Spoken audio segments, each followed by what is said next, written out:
Nous nous dirigeons vers le Ziegenberg.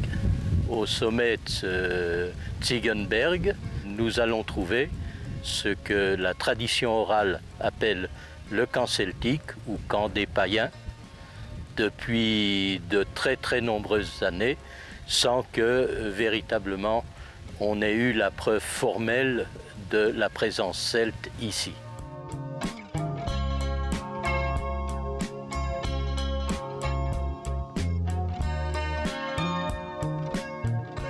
On n'a pas trouvé beaucoup d'indices.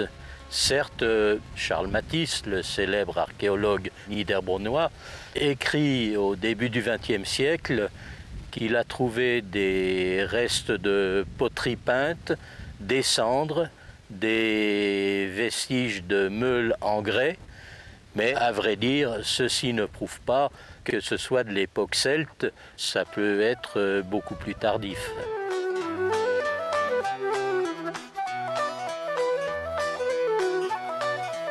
Ce qu'on va pouvoir découvrir de concret, c'est une enceinte de pierres qui sont empilées. Cette enceinte détermine un cercle à la partie supérieure qui a pu servir à quoi? On n'en sait trop rien. Peut-être à des fins cultuelles, peut-être pour faire paître le bétail.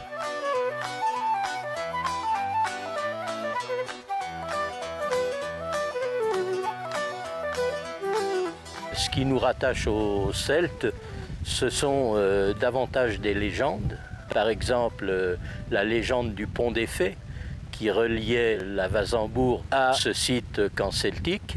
Pont des Fées qui permettait aux fées de véhiculer les nouvelles, soi-disant.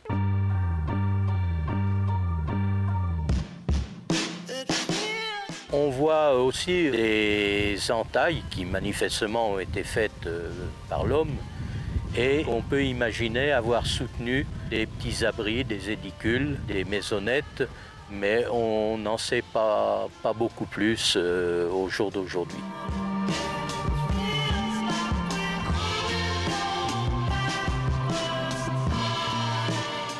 On a une inscription aussi qui est très curieuse. C'est une inscription écrite en caractère romain. Hic habitat felicitas. Ici réside le bonheur. Certains y ont vu la présence des Romains à la suite des Celtes.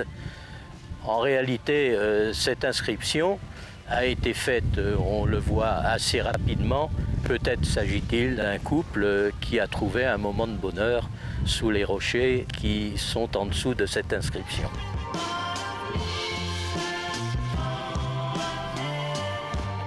La vue du haut du Ziegenberg est magnifique. Elle est un petit peu gâchée par la végétation qui a monté le long de ses flancs, mais on a une vue splendide sur la vallée qui va de Niederbronner Beach.